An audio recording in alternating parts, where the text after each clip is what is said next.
Good morning, friends, and welcome to the pre-market view. We are seeing euphoric rallies across the global markets. US markets were up about 1.25 to 1.5% on the back of extremely positive economic data and also the earnings that we are seeing from the major corporates in US. And just to put things in perspective, the Dow is at 5-year high, and after October 2007, first time we are seeing this level for Dow. The Nasdaq is at 12-year high, and European markets were also up about 1.25% to almost about 2%. And when we look at the Asian markets today morning, Japan is up almost about 1.25%, and most of the other markets are up anywhere from 1 to 1.5%. Remember, friends, Japan is also at a 4-year high on the back of the weakness in yen and the strength in the US markets. In terms of flows, friends, the FIs were net buyers in the cash market to the tune of about 221 crore. The domestic institutions were sellers to the tune of about 245 crore. And in the F&O segment, the index futures part, the FIs were net buyers to the tune of about 175 crore. We also saw a very strong bounce back in our markets, led primarily by the technology stocks, where in Wipro, TCS and few stocks were up anywhere from about 2 to 4%. And even the banking stocks, which had come down so sharply over the past few days, saw a very smart pullback led by ICICI Bank, Axis Bank, IndusInd Bank, and few other PSU banks like State Bank of India. And some of the beaten down stocks like metals also saw a pullback to the tune of about 2 to 4%. Where do we go from here is an important question, and on that note, let me invite Sadhana to take us through important F&O cues, ideas and strategies that we can have in the derivative segment. Good morning, friends. Let's have a view on derivatives. In yesterday's session, we have seen only 50,000 shares were added in open interest in spite of 1.5% rise in the market. FIs also were net buyers in yesterday's session of approximately 1700 crores. Talk about options activity, 5,700 put strike sites seen a good number of activity, whereas 5,900 call strike sites seen a good number of activity. Talk about 5,800 call as well as put strike site seen a good number of activity. So 5,800 would be an important level on closing basis to watch out. Overall, our bias for the market is positive, and as we have closed above a weekly VWAP of 5,800, so we may see momentum continued going forward. And higher range for the market would be 5850 and 5880, and lower range for the market would be 5800. For intraday perspective, one can go long on BPCL with a stop loss of 384.80 and Divi Slab with a stop loss of 1042.70, and one can go short on Idea with a stop loss of 116.25. Thank you.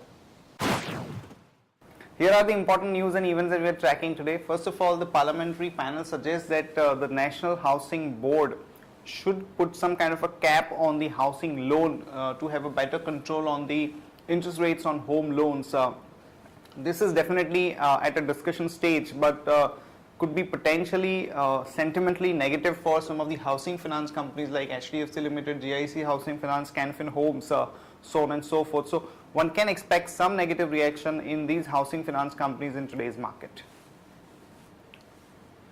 In other news, Mahindra and Mahindra's workers at its Nasik plant have indicated that from March 11th onwards, they could go on strike if some of their demands are not met. So this could be a bit negative for Mahindra. Also, Mahindra Holidays and Resorts is looking at doing an offer for sale, wherein Mahindra's stake could be put up for OFS, which is about 4.02%.